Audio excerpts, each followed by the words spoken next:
Hemos tenido 6 episodios de interesante historia sobre la evolución del dinero. Y ahora que tenemos los conceptos básicos, analicemos el patrón dólar que hemos heredado, que nos ha dejado después de casi 48 años. ¿Qué realmente ha sucedido en este tiempo? ¿Dónde está la plata o el dinero?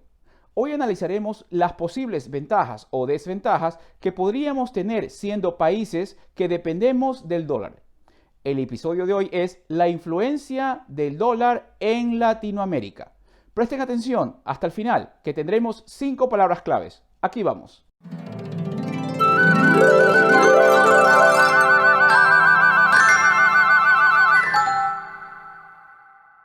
Hola a todos, bienvenidos a su canal Educación es Inversión. Tenemos un nuevo día por el cual agradecer y una nueva oportunidad para aprender. El patrón dólar se debilitó por muchísimas razones. Las principales son el creciente endeudamiento de Estados Unidos por perseguir una carrera armamentista y dominio global. Y la segunda importante razón, aunque muy pocos la mencionen o simplemente no se hace público, y escúcheme bien, el debilitamiento de la clase media, que junto a ella ha permitido que ciertos grupos económicos manejen hoy en día casi la totalidad del país. Sí, el sistema político básicamente ha dejado abandonado al ciudadano común, o sea, la mayoría de sus votantes, y se ha dedicado a favorecer o a trabajar únicamente en favor de ciertos grupos económicos. Favor no confundir, me refiero a nivel general. Por supuesto que escuchamos de vez en cuando que algunos con muy poco capital, pero con mucho trabajo, inteligencia y sacrificio, logran surgir y desarrollar alguna nueva tecnología o industria. Claro que lo hay, pero ¿y la mayoría? ¿Qué sucedió con la clase media norteamericana que podía tener una buena calidad de vida? Hoy, padre y madre trabajan por sueldos que sirven apenas para cubrir gastos corrientes, sacrificando la unión familiar y el buen desarrollo social. Juventud que para terminar una carrera universitaria tienen que graduarse con deuda y sin ninguna garantía de encontrar un trabajo digno. Familias que jamás podrán aspirar a ser dueños reales de una casa decente. Dije, dueños reales. La mayoría no compra una casa. El sistema lo esclaviza para tener una deuda por 20 o 30 años. Les he hecho esta super cápsula de introducción sobre la situación de Estados Unidos porque es allá donde se imprime y viene el dólar que todos debemos de tener para manejar en gran proporción el comercio en nuestros países de Latinoamérica. Recordemos el mensaje de agosto de 1971, cuando el presidente Nixon decidió salirse del patrón oro. Él fue claro, la medida sería temporal, pero nunca más volvimos a saber de qué forma se sustentarían los dólares que se empezaron a imprimir desde aquella época. Como nota adicional, en el 2020 ha sido el año en que Estados Unidos ha impreso más dólares que en toda su historia. Entonces, ¿qué pasó con el resto de países? Pues cada uno sostiene su economía imprimiendo billetes de acuerdo a su necesidad. Ya nadie utilizaría el oro, el cual era la forma de disciplinar de manera global y sostenida las economías en todas partes. Y desde entonces, en Latinoamérica y en el resto del mundo, nuestro papel moneda no cuenta con ningún respaldo. A eso se lo conoce como dinero fiat. Primera palabra clave, dinero fiat. Dinero cuyo valor no deriva del hecho de ser un bien físico o mercancía, sino por ser emitido y respaldado por un gobierno. Palabra que proviene del latín hágase. Estamos claros, en el patrón oro, cuando se imprimía dinero era porque había oro en bóveda del gobierno. Entonces se podía cuantificar, soportar, etc. Hace ya 48 años, el papel moneda lo vemos y lo sentimos en el bolsillo. Pero es abstracto, no hay nada por detrás que lo garantice más que la confianza que le damos al gobierno que lo imprime. Y cuénteme usted, ¿cuánta confianza le tiene a su gobierno? Déjeme saber aquí abajo en los comentarios y de qué país nos está escribiendo. Por ello, muchos economistas insisten en que tiene que haber un reordenamiento económico que devuelva aquella disciplina y sinceridad sobre la producción y valor de las monedas Y si adicionamos a esto la falta de confianza en los gobiernos y la continua impresión de billetes durante todos estos años, el resultado es devaluaciones enormes. Segunda palabra clave, devaluación. Es la pérdida de valor de una moneda con respecto a otra. Así de simple. Si existe un exceso de nuestras monedas locales en circulación, quiere decir que pierde su valor frente a otras monedas de otros países que tienen una política monetaria un poco más disciplinada. En nuestra región tenemos 3 casos o países que dolarizaron sus economías o hicieron oficial el uso del dólar, cada uno por distintas razones. Panamá en 1904 adoptó al dólar como su moneda oficial junto con su moneda nacional, el balboa, un poco después de constituirse como Estado independiente y bajo la influencia directa de Estados Unidos, que en aquel entonces asumió el control del Canal de Panamá. Ecuador en 1999 adoptó oficialmente el dólar después de una grave crisis económica e inflacionaria. El sucre, su moneda oficial, llegó a devaluarse tanto que un dólar equivalía a 25.000 sucres. La confianza del gobierno, sistema monetario y bancario era nula. El Salvador en el 2001 sustituye al colón por el dólar, tras casi una década de éxodo masivo de salvadoreños a Estados Unidos, el cual fue provocado por la guerra civil e inflación.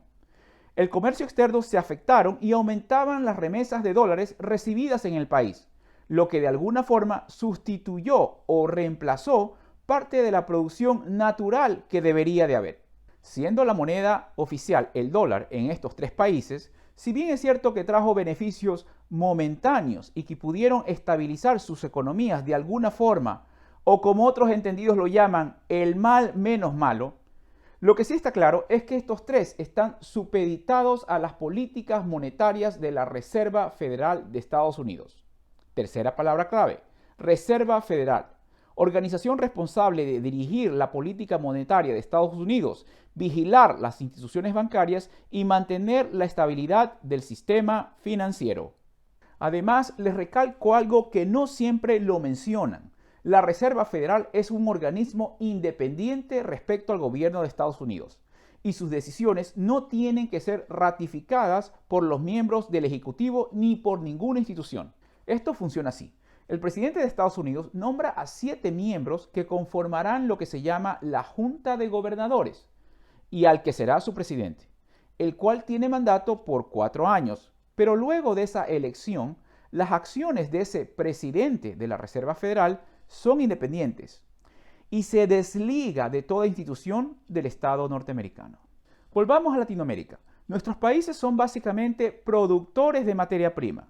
Tenemos infraestructura de poca calidad, gobiernos sin mayor visión ni capacidad de acción y con balanzas comerciales negativas. Cuarta palabra clave, balanza comercial, indicador económico que refleja las exportaciones versus las importaciones de bienes de consumo o, lo que es lo mismo, los pagos al exterior versus los cobros del exterior. Este concepto ya lo tenían claro en Europa nuestros colonizadores. Ellos decían que hay que vender más, o sea, exportar, y hay que comprar, o sea, importar lo menos posible. Además de lo que acabo de explicar, los países latinoamericanos viven en deudas y refinanciando deudas, o sea, sacando el dinero para cubrir los pagos. Entonces, ¿qué ventajas podemos tener o qué oportunidades podrían haber? Recordemos el concepto básico aquel que dice que si hay un exceso de dinero circulando, este pierde su valor. Pues eso aplica también a la moneda norteamericana. Hoy en día su valor ha caído, lo que podría significar un respiro para algunas economías y consumidores en Latinoamérica, sobre todo aquellos que importan grandes cantidades de autos, repuestos, computadoras y tecnología en general, ya que el bajo precio del dólar hace que con menos moneda local podamos adquirir estos artículos. ¿Está claro? Otra área que se beneficia son los países que mantienen su moneda local, como en Argentina, pero que tienen grandes deudas en dólares. Con un dólar más barato se necesitan menos pesos argentinos para pagar algún vencimiento de deuda. Los países dolarizados en Latinoamérica, los que mencioné, podrían ser los más favorecidos, ya que al exportar sus productos en dólares, el país que los compra necesita menos de su moneda local para pagarlos. Entonces, el país exportador podría aumentar sus exportaciones y sus ingresos. En la actualidad, la tasa de interés norteamericana está en los más bajos de su historia, lo que demuestra también la debilidad de su economía. Por lo tanto, es el momento propicio para que países latinoamericanos renegocien su deuda. Quinta palabra clave, tasa de interés. Es el precio del dinero. Es decir, es el precio a pagar por utilizar una cantidad de dinero durante un tiempo determinado. Una pausa aquí y ejercitemos nuestro sentido común y teoría que ya tenemos. Pues vamos ya por el 7º episodio. La tasa de interés es el precio del dinero. Si el banco o el sistema financiero bajan constantemente las tasas de interés, hoy en día a nivel casi cero, entonces ¿qué valor tiene el papel moneda? Exacto, casi nada, cero. Si tenemos a una Reserva Federal norteamericana o gobierno local imprimiendo dinero de manera indisciplinada, sin respaldo y provocando exceso de papel moneda en circulación, ¿qué sucede? Exacto, el dinero pierde su valor. Interesante, ¿no? Y hasta aquí el episodio de hoy. No olviden de suscribirse al canal, no cuesta nada. Esa es la forma como nosotros, los que aportamos contenido de calidad, nos motivamos y seguimos. El control de tener redes sociales que aporten a nuestro desarrollo personal, éxito y autoeducación está en nuestras manos. Muy agradecido por tu atención. ¿Aprendiste algo hoy?